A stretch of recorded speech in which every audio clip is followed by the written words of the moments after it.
Now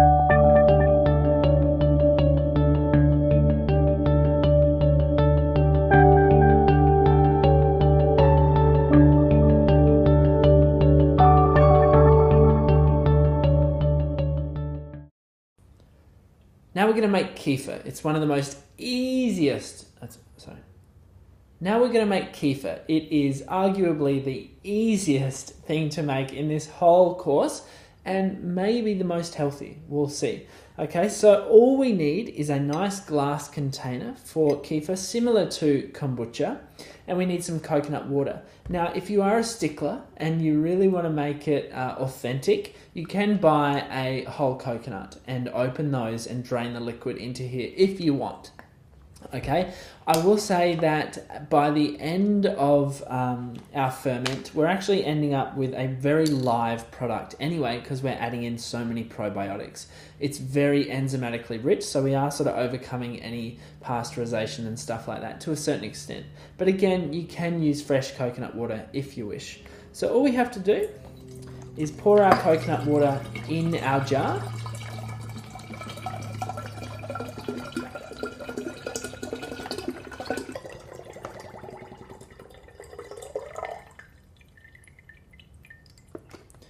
Once you've done that, we've got a fantastic medium, again, to put some probiotics in.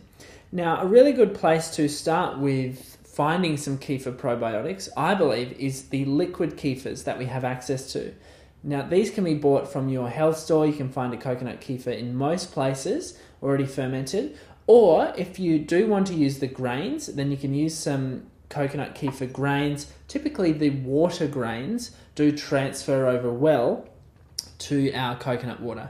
And for anyone else who's looking for maybe some starters or whatnot, we do have some resources for you, which you can find in the resources section. Now the next step, all you have to do is to add in either your water grains, which would be in a sort of liquid anyway, or your liquid coconut kefir. And these probiotics are going to, notice the color change there too.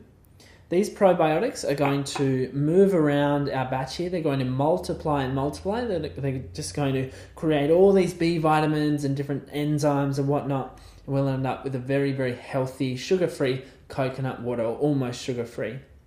Now, very different to kombucha, this is where we actually move towards an airtight ferment. So we put the lid on during a kefir ferment, okay? So this actually allows the kefir to grow properly. Okay, and very also a big difference with kombucha is that the kefir you only have to leave for around 24 hours for it to do its fermenting. Okay, now that obviously depends on how big your batch is, and you want to scale to size there. So if you did maybe a 4 or 5 litre batch of coconut water, you would need 4 or 5 times more starter liquid to actually make that work. And yeah, you can only leave this for 24 hours and it'll end up being really, really nice the next day. Cool.